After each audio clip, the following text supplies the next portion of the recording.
Before diving into this incredible story, consider subscribing to the channel and hitting the bell. Every story here has something to say, and you won't want to miss a single one.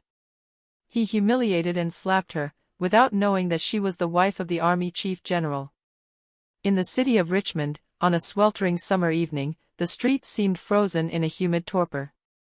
The air was heavy, saturated with humidity, and cicadas sang in waves in the trees. Under the flickering streetlights, a female figure advanced with measured, assured steps, despite the oppressive heat. His name was Evelyn Carter. Tall, slender, with straight shoulders, she exuded a quiet, almost regal elegance. Her heels echoed softly on the deserted sidewalk, while the hems of her cream suit rippled slightly with each of her movements.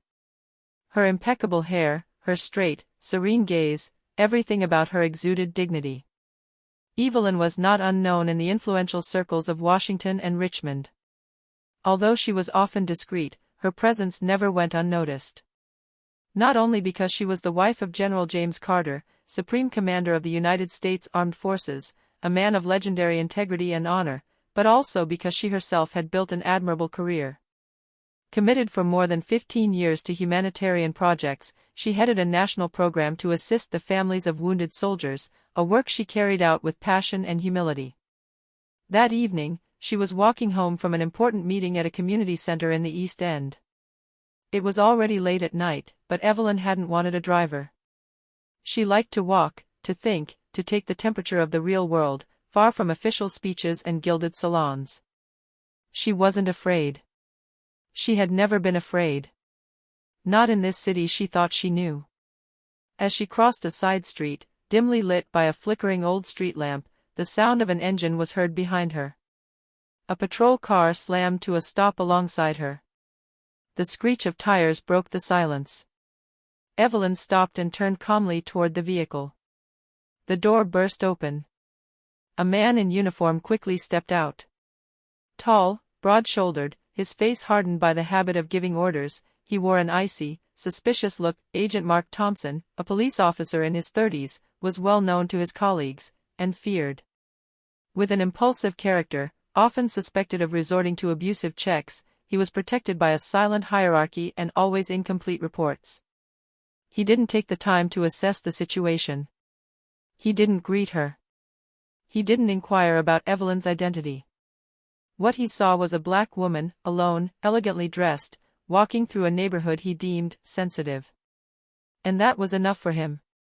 "Madam, stop. I need to ask you some questions." The voice cracked through the humid air like a whistle. Evelyn stopped immediately. She turned her head slowly, as if to make sure he was speaking to her. Her eyes met Officer Thompson's. No words of welcome, no politeness. Just that hard voice, already defensive, as if he were speaking to a fugitive criminal. She inhaled slowly, maintaining her calm with exemplary control.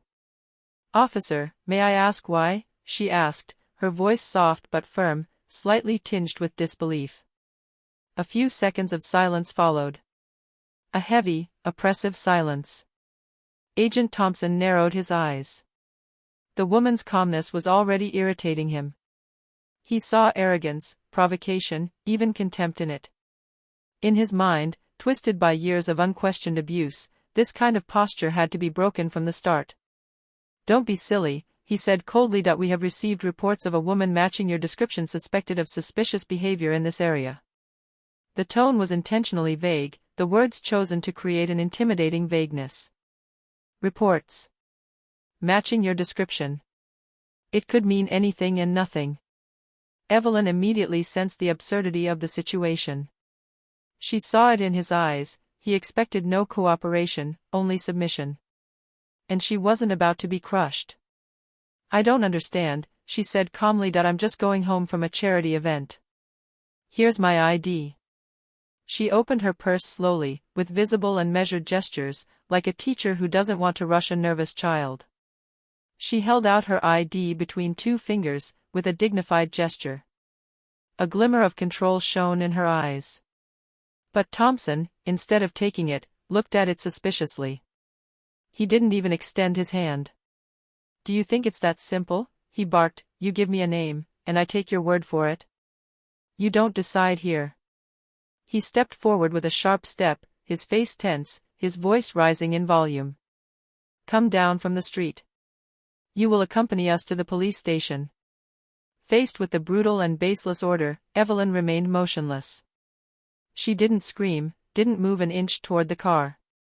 She simply met Officer Thompson's gaze, her arms still at her sides, but her back straight, solid as a mountain. I won't move, she said, her tone more serious, grounded. You have no legal justification. I refuse to follow you on the basis of an accusation as vague as it is unjust. Thompson's gaze darkened. This wasn't just control anymore. It had become a struggle of ego, of dominance. And in this struggle, he refused to lose to a woman, a black woman at that, who showed neither fear nor submission. In his mind, it was unbearable. Evelyn took a step back, more out of instinct than fear, remaining calm but keeping a symbolic distance. It was this step, this small movement of withdrawal, that triggered a reaction in Thompson that was as sudden as it was violent. In an impulsive, animal gesture, he raised his hand and slapped her hard across the cheek. The sound cracked through the night, sharp and chilling. Evelyn staggered from the impact, her face thrown sideways, her bag falling from her shoulder to crash to the asphalt. Her body almost followed, but she just barely regained her balance, righting herself slowly, a hand on her cheek. Around them, the few passers-by who had discreetly stopped upon hearing the shouts suddenly fell silent. Time seemed to stand still. An elderly man across the street covered his mouth in shock. A mother hugged her child and turned away. No one moved. No one spoke. It was that insidious form of collective fear, the one that arises when authority goes off the rails and justice seems absent. But Evelyn didn't look away. Her hand slid slowly over her reddened cheek, her fingers trembling, not with fear, but with restraint. It wasn't physical pain that had gotten to her. It was public humiliation, inflicted without reason, without humanity. She felt an ancient burn rising within her, a fire that generations of strong women had carried in silence, that of dignity trampled upon by blind power. And yet, she did not give in. She straightened. Slowly. With dignity. She tucked a strand of hair behind her ear. Picked up her bag. Then, her eyes fixed on Thompson's, she said in a low voice, shaky at first but gaining power word by word. You don't know who you're dealing with, Agent Thompson. The next morning, the sun hadn't even risen yet, and the social media servers were already overheating. A video, filmed on the fly by a student named Lena Martinez, had gone viral in less than 6 hours. It showed the previous day's altercation. The frame was shaking slightly, but the gist was clear: the officer's aggressive attitude, Evelyn's calm and respectful tone, and above all, the brutal slap. We could also hear, very distinctly, the chilling words that Evelyn had spoken just after. You don't know who you're dealing with, Agent Thompson.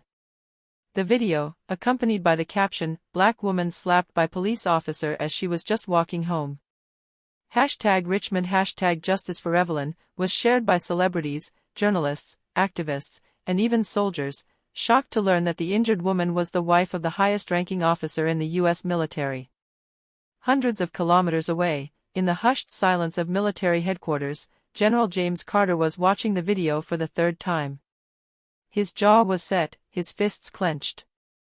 He wasn't a man quick to anger, his soldiers knew him for his legendary composure. But this morning, his gaze was as black as a storm. He wasn't reacting just as a husband. He was reacting as a military leader, as a citizen, and as a black man who had risen through the ranks of a system he knew was flawed. He didn't raise his voice. He didn't break anything. He simply picked up the phone. General Marshall, summon the Richmond Police Commissioner. Emergency meeting in 2 hours. Remotely or on-site. I don't care what time it is. Within the hour, a special video conference was held between the military command, the Department of Justice, the local police leadership and the Richmond mayor's office. General Carter's face, projected on the screens, was solemnly grave. A man in uniform hit my wife for no reason. But this isn't just a personal matter. It's a moral fracture. It wasn't just Evelyn Carter who was slapped last night. It's justice. It's dignity. It's the America we claim to defend. He demanded that Officer Mark Thompson be suspended immediately, without pay, while a judicial and administrative investigation is pending. He also requested that the ministry initiate a review of field monitoring procedures, and that the city fund a training program on racial bias and police violence. But while the institutions were in turmoil, Evelyn Carter was planning something else. Refusing to be pigeonholed into the role of the silent victim, she made a decision that would change the trajectory of this case: speak publicly. 3 days after the incident, dressed in black, surrounded by members of her association, journalists, and veterans she had helped, she sat behind a lectern at a community center in Richmond. The cameras were broadcasting live. His voice was calm. Not a hint of hatred, but a sharp firmness. I am Evelyn Carter. I was slapped in the street for marching in my own city. I was suspected because I am black. I was beaten because I didn't bow down. And if I hadn't been the general's wife, who would have defended me? She let a few seconds of silence pass, then added. I don't want Officer Thompson punished just because he hit the wife of. I want us to talk about the thousands of women, men, and young people who are going through this without anyone filming. I want this to change. For real.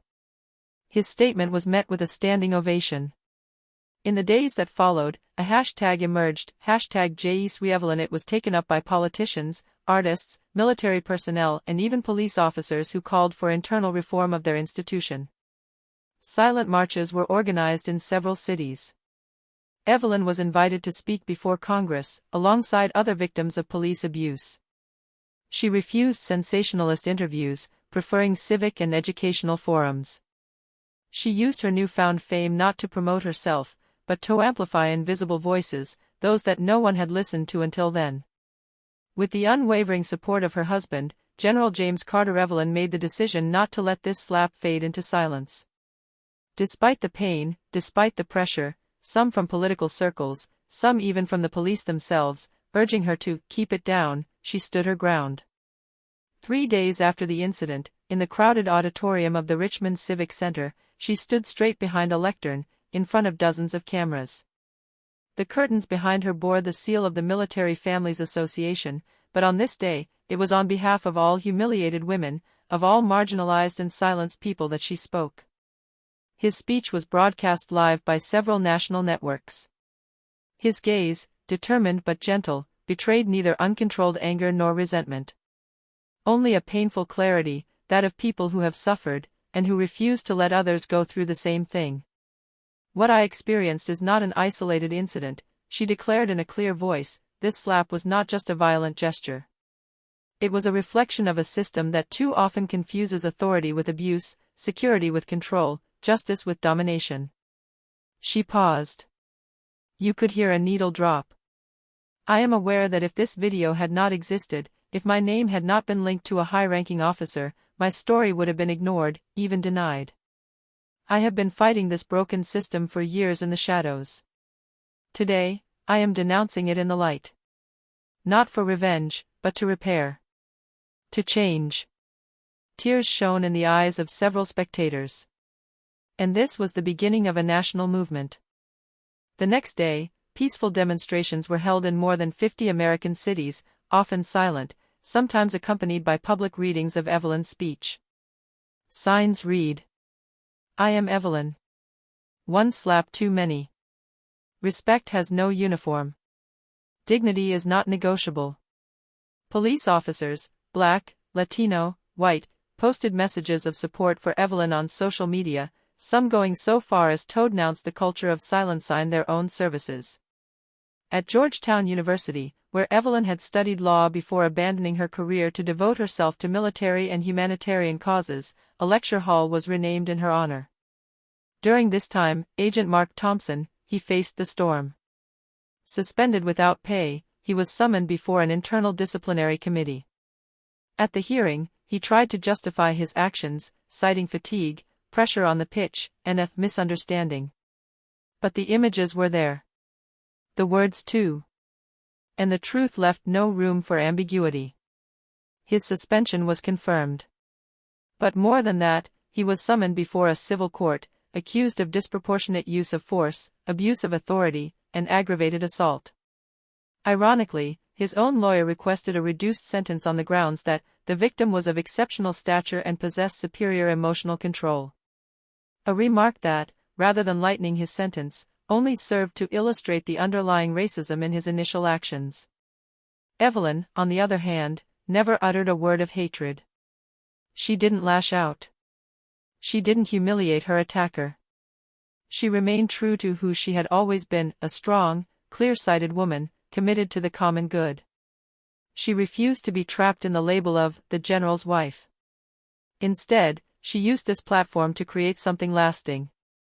A month after the incident, she officially launched the Carter Center for Ethics and Justice, a training and support program designed to reform law enforcement training on bias, racial and conflict management, providing legal assistance to victims of abuse, police officers, create spaces for community dialogue between police and population. Evelyn's story made it into law and sociology textbooks at Harvard and Stanford. Documentaries were made about her. But more than anything, she became a symbol of what a straight and firm voice can accomplish, even in the face of the most entrenched systems. And when a journalist asked her, months later, how she felt thinking back to that night when everything changed, she simply replied, "It wasn't a night of pain. It was the night I stopped being silent. And I won't be silent anymore."